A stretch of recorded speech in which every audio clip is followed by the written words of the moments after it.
El cerebro de un ser humano es casi la 10ª parte del de un cachalote. Se podría decir, claro, el cachalote siendo un animal tan grande necesita esa cantidad de tejido cerebral para controlar sus sistemas, y la respuesta es no exactamente. Si miramos los niveles de organización de la corteza, esa parte selecta de nuestro cerebro que nos hace sentir tan orgullosos, encontramos que puede existir entre los delfines una capa adicional, un nivel más alto que el nuestro. ¿Significa que los delfines son poetas, filósofos que conocen la teoría de las cuerdas en física y demás? La respuesta es no, no creo. No es probable que tengan la misma percepción del mundo que tenemos, porque de ser así, lo habrían destruido.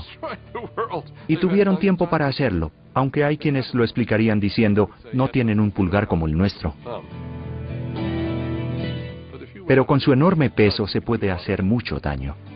Se pueden hacer cosas imprudentes y de alguna manera las ballenas no las han hecho, solo han existido.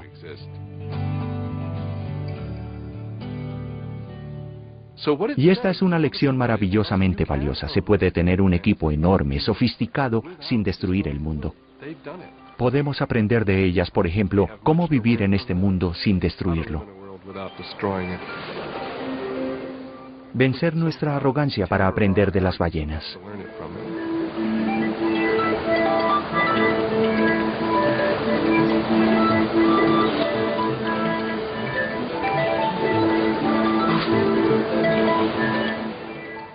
Es la singular contribución que las ballenas le hacen al hombre.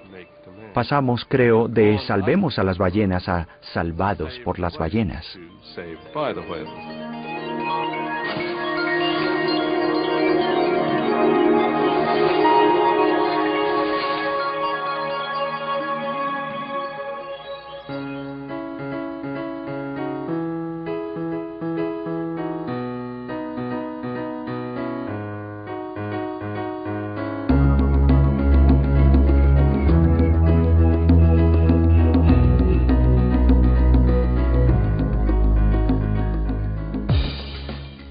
Estaba en el cuarto de máquinas de un buque en las Bermudas y un amigo me dijo, «Oye esto», y puso una grabación. Quedé maravillado. Nunca había escuchado algo igual del mundo salvaje, ni siquiera parecido. Era absolutamente hermoso.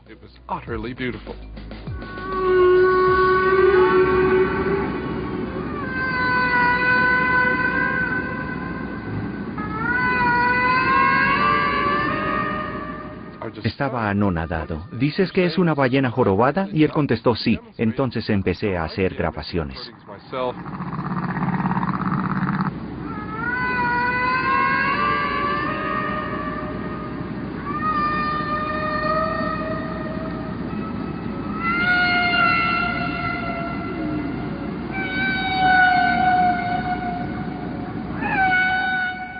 Con un amigo llamado Scott McPay, empezamos a escuchar y a escuchar. Y finalmente captamos que estas canciones eran secuencias rítmicas de sonidos, largas y repetidas.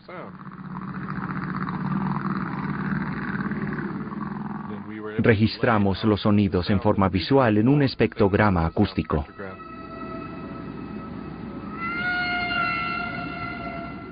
Veíamos que los patrones duraban 15 minutos y luego regresaban y se repetían y seguían y se oía la canción completa.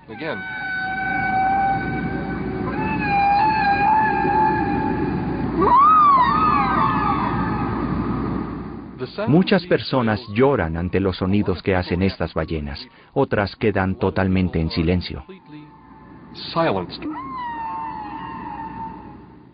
Cuando oigo los cantos de las ballenas, siento algo que es difícil de explicar. Me obsesionan.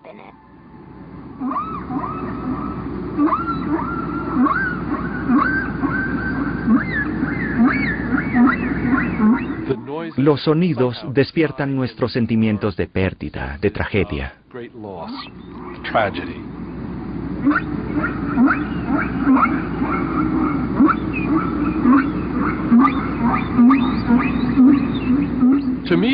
Para mí, la conexión más importante entre las ballenas y el hombre es el hecho de que éstas usan muchas de las mismas leyes para componer canciones que los compositores humanos utilizan en sus composiciones.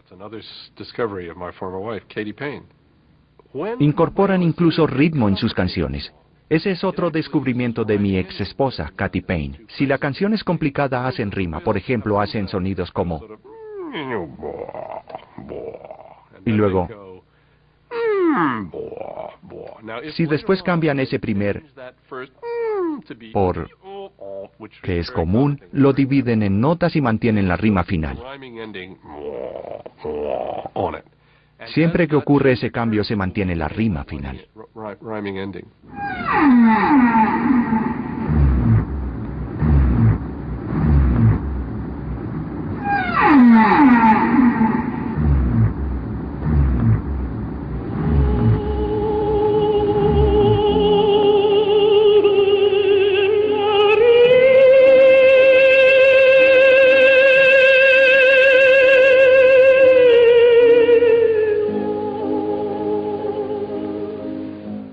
Sospecho que esta experiencia musical común en ballenas y personas es una demostración de que el canto es anterior a nuestra especie.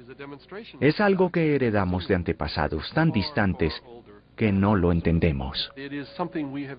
Creo que por eso es tan difícil explicarle a alguien por qué cantamos. ¿Cuál es la razón? ¿Para qué cantamos? ¿Para qué hacemos música? Es imposible explicar por qué se hace, por qué es importante, por qué no se hace algo diferente. La respuesta es que el canto es parte esencial de nuestro ser.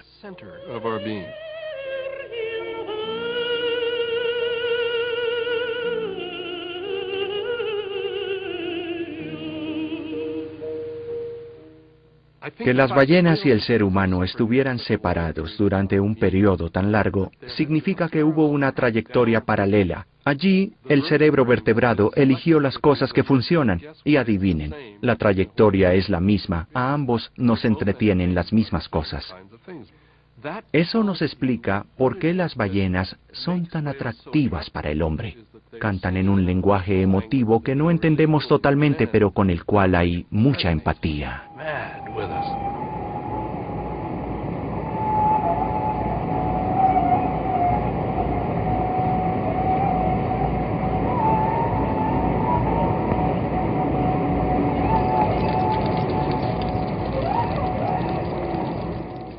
El momento más emocionante de mi carrera fue una noche, cuando diseñaba pequeños aparatos para ponerle a las ballenas que hicieran ruido y así seguirlas. Esos ruidos tenían que oírse a una distancia de más de 1,5 kilómetros. Me habían enseñado cómo calcular a qué distancia puede oírse un sonido bajo el agua y pensé, ¿a qué distancia se oirá una ballena? Orientación por medio de señales acústicas de largo alcance en las ballenas con barbas. Roger Payne y Douglas Webb.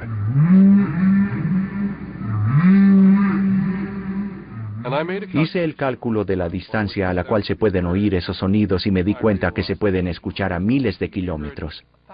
Finalmente escribí los resultados y con un amigo los publicamos, y esto casi arruina mi carrera.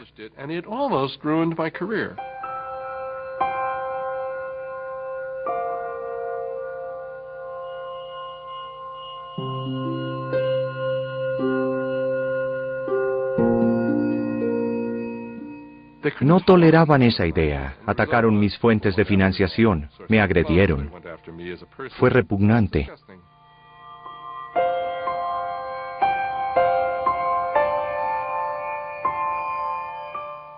Luego dicté una conferencia. Los asistentes eran matemáticos. Debía durar 1 hora, duró 5, porque me interrumpían haciéndome preguntas. Cuando terminé, concluyeron que mis cálculos eran muy conservadores. Estas ballenas se oyen a mayor distancia de la que yo creía.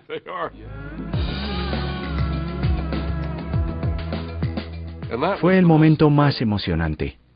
Primero la deducción y luego, después de la fuerte crítica de quienes no sabían nada del tema, la aceptación de que estos sonidos sí se transmiten a esa distancia.